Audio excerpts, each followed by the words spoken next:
The girl looked up and found herself surrounded by trees.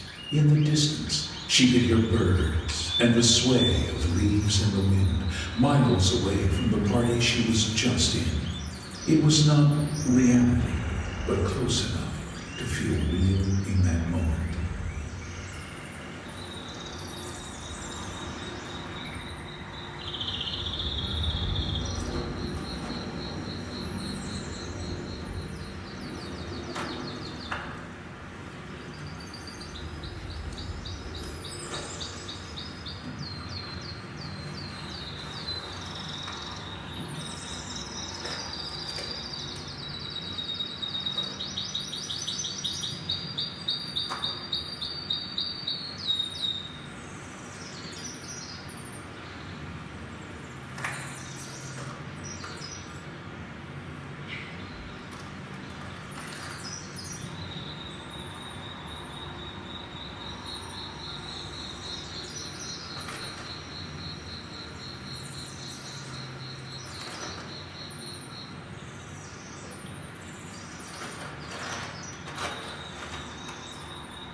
The girl suddenly heard rain flooding in. As the ripples reflected the once leafy floor, her mind began to believe she could feel the cold water as it fell from the sky.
Over time, the girl noticed the rain had started to become an ocean. The waves caressing her feet and rising rapidly. It would not be long before she was submerged in the unknown depths of the sea.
The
girl landed back onto her. As she looked down, she realized the surface beneath her creaked and cracked, ready to drop her into the void. She was no longer safe.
Plunged into darkness, the girl despaired. Even in her own reality, she could not handle the environments. But in the darkness, there was a light. She had only to find it for herself and accept that some things cannot be changed. They must be embraced.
Environment building on virtual reality video games in relation to their musicality with reference to masking and social interactions. The Virtual Reality Society defines virtual reality as, and I quote, the term used to describe a three-dimensional computer-generated environment which can be explored and interacted by a person. End quote, Virtual Reality Society 2017. In applying this to video games, this allows the virtual environment to be made with the purpose of a human interaction as entertainment, either through a set of activities or a story arc to connect users to the gaming experience more personally. Musicality in its singular form has no singular definition, ranging from the innate ability to follow music to the literal music in a musical or opera. David Rosen, taking note of these differing views, looks at musicality, and I quote, as an umbrella term which covers a range of aspirations from one art form, theatre, to another, music, which is contingent on changing historical contexts, aesthetic discourses, and artistic aims and purposes. End quote, Rosner, 2014. The idea of layered musicality then takes into consideration the relationship between the different layers of sound atmosphere and how they can be combined in order to create a sense of fuller sound or mood in a scene. Neurodivergence is defined usually of the groupings of those with autism, ADHD, ADD, and OCD, and other diversities of the human mind. Masking is a method in which neurodiverse people, especially females, hide their traits of neurodivergence. In autism, this includes, and I quote, forcing or faking eye contact during conversations, imitating smiles and other facial expressions, mimicking gestures, and developing a repertoire of rehearsed responses to questions. End quote, Stanberg, 2021. Whilst this can happen blended with social interactions, this can be exhausting and stressful for many neurodivergent people who may fear being open about autism may cause stigma and judgment from their ableist and inaccessible surroundings. When creating a virtual reality experience, one of the first things a game designer must consider is the environment. It is a slate in which all action and change will occur, in the way in which players experience the virtual world around them. Environments may consist of remaking real-life environments, or in games such as Fiji, an entirely new and stylized planet. And even after the virtual environment is created, it must then be activated by a human to fulfill its purpose. When it is not used, the virtual games become what Peter Brook would call an empty space, which in the context of VR means, and I quote, for participants, the empty space is filled with the potential for action that has been provided with a game designer. End quote, Helson and Roth, 1991. Whereas one may think that theatre and virtuality have many differences, many of the traditional theatre roles are translated into the technical, such as the game designer and set designer, the only difference being the medium of reality. Dr. Laurel argues that both mediums, and I quote, interpret human behaviour in terms of goals, obstacles, conflicts, discoveries, changes in mind, successes and failures. End quote, Laurel, 1993. With both being forms of entertainment, they rely on the fact that a character must go through a journey of change. It is the target or agent of the entertainment which is the critical difference. Most virtual reality games are meant for one person to experience in a headset, meaning the environments are completely built around them. The illusion of virtual reality being the action from the agent to environment being enacted. Meanwhile, the actor in theatre is the environment builder, bringing to life the on-stage environment to the audience directly through transversing the space or interaction with the objects. Actors must then consider, when working with virtual reality, how this solo experience can be expanded and translated so each audience member feels drawn into the world of the stage. In bridging the gap, there now exists the new method of shared wide immersive environments, or CAVES, in which the environment is instead shared onto a screen with one headset controller, allowing the audience to see what's happening in real time.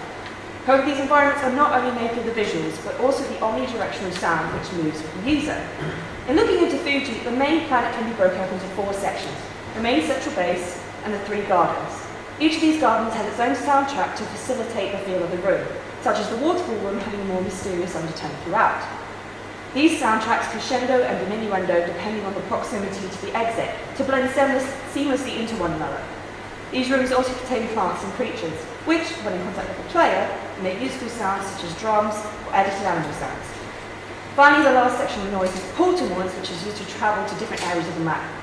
In a paper breaking down musical and specialization of virtual reality, the state, and I quote, "In the case of 3D environmental scenes, these relationships are mainly linked to 2 main attributes of sound sources, their intrinsic timbre and their spatial features, i.e. the position relative to the listener, width, and the directivity."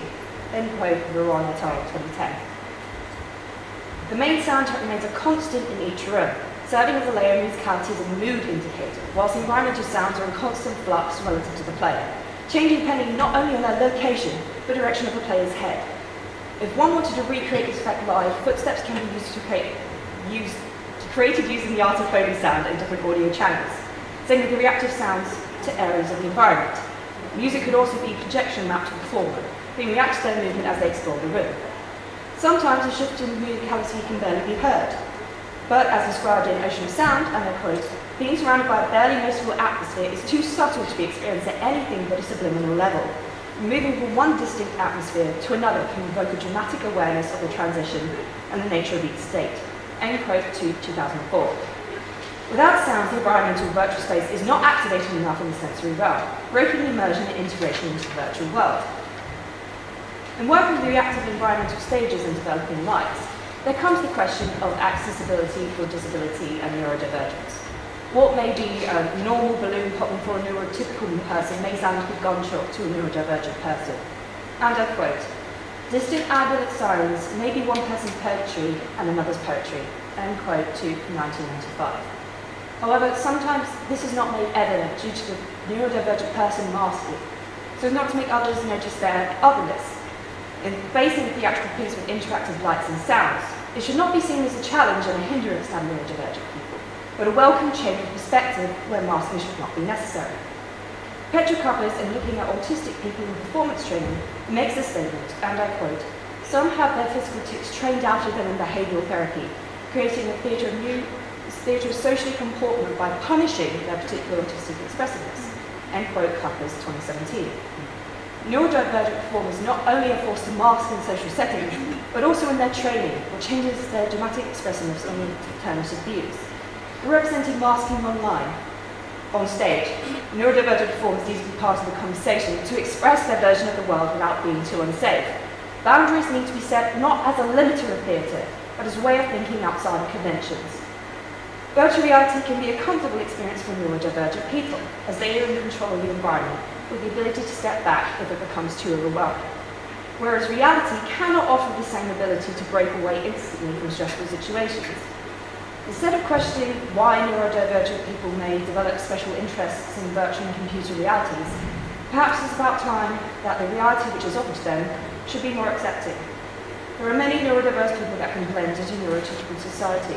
And I quote, "However, it is up to us as colleagues and collaborators to lessen their stress by supporting and understanding their struggles." End quote, Barton Farkas, 2018.